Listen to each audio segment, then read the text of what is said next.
Beberapa tahun terakhir ini Indonesia sedang gencar mendorong rakyatnya untuk segera melakukan digitalisasi pembayaran lewat dua program andalan pemerintah yaitu GPN dan QRIS. Seperti yang kalian tahu, GPN yang sudah viral di kaum masyarakat, banyak ATM-ATM sekarang yang sudah bertempel GPN atau berlogo GPN sebagai pengganti Mastercard dan Visa. Ya, walaupun Mastercard dan Visa masih ada, sekarang GPN juga sudah mulai merajalela di Indonesia, teman-teman.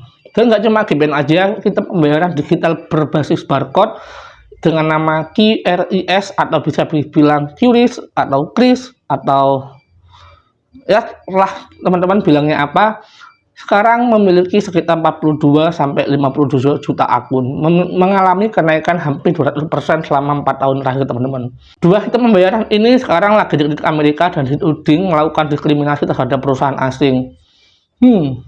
Apa hubungannya sistem pembayaran ini sama diskriminasi perusahaan asing? Dan di video kali ini kita akan bahas masalah perihal QRIS dan GPN, dan gak cuma itu aja, kita akan ngobrol tentang seputar tarif impor Amerika dan Cina, teman. Akibat tarif impor Amerika dan Cina, perang dagang ini, negara-negara seperti kita terkena imbasnya. Yuk kita obrolin di opini publik.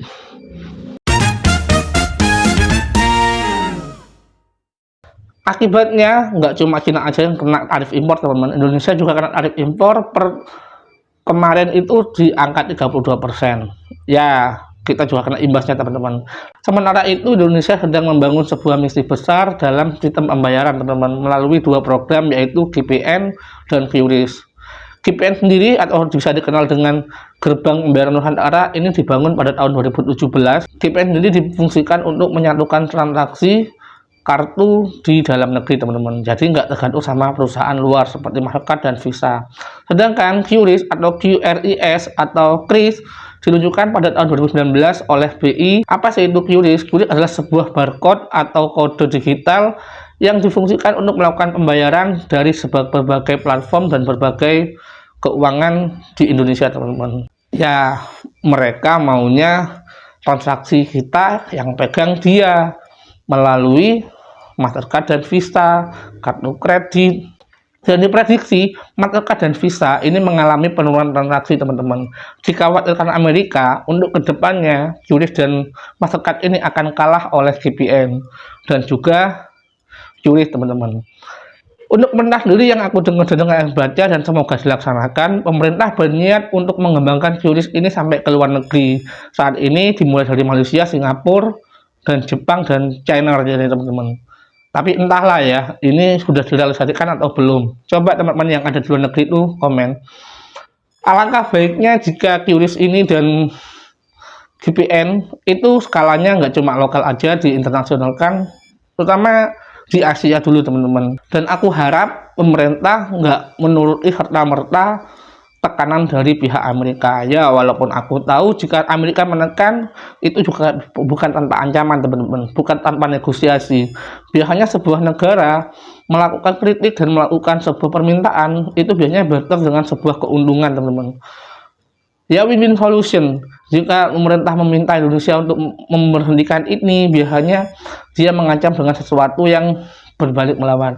Seperti yang kita ketahui sendiri, Indonesia juga bukan kategori negara yang berdikari, teman. Kita masih bergantung sama beberapa produk Amerika seperti handphone, Google, Facebook, dan masih banyak lagi produk Amerika yang kita tahu. Mungkin kalau untuk McD, untuk KFC, mungkin kita bisa nggak tergantung sama produk itu karena makanan di Indonesia melimpah. Tapi bagaimana dengan handphone, dengan Google, dengan email, dengan Apple? Apakah kita siap untuk kehilangan itu semua? Ya, kalau Cina mungkin ada gantinya ya. Kalau Indonesia mungkin kita nggak strong gitu, teman-teman. Jadi mungkin Pak Prabowo selaku presiden kita nggak akan mudah memutuskan perihal ini, dan mudah-mudahan pemerintah punya penanggulangan negosiasinya, dan harusnya jangan sampai memberhentikan sistem QRIS yang memudahkan rakyatnya. Kalau dipikir kurang ajar juga Amerika ya. Siapa dia? Kotor-kotor negara orang. Ya, itulah Amerika, teman-teman. Untuk saat ini, QRIS ini dan GPN adalah sebuah program yang patut diapresiasi, yang bahkan dunia internasional juga sangat tertarik dengan program itu teman. Sebenarnya nggak cuma Indonesia aja, di Singapura, di Malaysia, di China dan di India mereka juga punya semacam QRIS teman-teman. Cuma namanya berbeda aja. Cuman untuk di Indonesia sendiri kenaikannya dan transaksinya mengalami kenaikan pekat teman-teman. Namun perkembangan QRIS dan VPN ini bagi beberapa negara maju sama Amerika ini nggak dipandang sebuah kemajuan atau dinilai sebagai nilai yang positif, justru dikritik. Amerika mengkritik VPN dan QRIS melalui perwakilan dagang USTR 2024 kemarin. Dalam laporan USTR 2024 disebutkan bahwa satu, Indonesia tidak transparan dalam menyusun regulasi sistem pembayaran digital. Kebijakan VPN dan QRIS dianggap diskriminatif karena mengutamakan perusahaan domestik. Itu kritikannya teman-teman ya. Yang ketiga, akses ke pasar Indonesia bagi perusahaan Amerika Serikat dinilai makin sulit. Dari ketiga poin tersebut, semuanya mengomongin tentang kerugian Amerika dengan adanya QRIS dan VPN. Ya emang rada diskriminatif nih Amerika ini. Ya, tapi kita harap maklum namanya juga Amerika teman-teman. Ini menunjukkan bahwa sistem pembayaran dan teknologi ini nggak soal kita teman, ini juga soal internasional. Amerika terguncang dengan adanya ini, terutama lewat perusahaan mereka yaitu Mastercard dan Visa. Dua perusahaan besar ini berasal dari Amerika. Ya, dengan adanya QRIS dan adanya VPN, mereka khawatir akan menekan dan kehilangan market di Indonesia teman-teman. Sebenarnya QRIS itu sepesat apa sih majunya? Yuk kita lihat bareng-bareng. Jumlah merchant QRIS mencapai lebih dari 30 juta per tahun kemarin teman-teman ya. Jumlah pengguna terus naik hingga akhir 2023 dan 2024 sebesar 43 juta pengguna teman. Ini 2024 teman-teman. Nilai transaksi QRIS tumbuh lebih dari 175% hanya dalam tahun terakhir. Otomatis tahun 2002 ya kemarin dong, ini data 2024 teman-teman, tumbuhnya hampir 200%. Dan sekarang QRIS juga bisa dipakai lintas negara seperti Thailand, Malaysia, dan Singapura teman-teman. Dan kabar terbaru yang aku tahu, QRIS juga akan berada di Jepang, China, dan Korea. Ya mudah-mudahan program ini segera direalisasikan sama pemerintah teman-teman. QRIS atau Quick Response Code Standard, kita bisa bilang QRIS, KRIS, atau macam-macam lah. Kalau aku sendiri bilangnya QRIS, ada yang bilang KRIS. Itu bisa disebut dengan Quick Response Code Indonesia Standard. Ya, itu kepanjangannya QRIS teman-teman. Dari sudut pandang BI sendiri melakukan sebuah program QRIS ini, dia ingin memajukan UMKM kita teman-teman. Memajukan UMKM dengan cara apa? Ya, seperti yang kalian tahu, QRIS memiliki kemudahan transaksi dan mudah digunakan semua orang yang bisa punya smartphone, dan juga tentunya admin yang murah teman-teman. Untuk pendaftaran QRIS sendiri nggak perlu ribet, nggak perlu kesini dokumen ini dokumen itu, dia hanya perlu KTP saja teman-teman. Dan tentunya adminnya yang sangat murah, membuat QRIS ini sangat diminati dan disukai oleh masyarakat Indonesia teman-teman. Ya berarti warga kita itu suka sesuatu yang murah, seamless, dan nggak ribet. Sebenarnya kalau kita ngomongin pembayaran finance di lokal kita, di Asia terutama, Amerika itu justru jauh tertinggal teman-teman. Bahkan nggak cuma Amerika, Eropa pun juga sama teman-teman.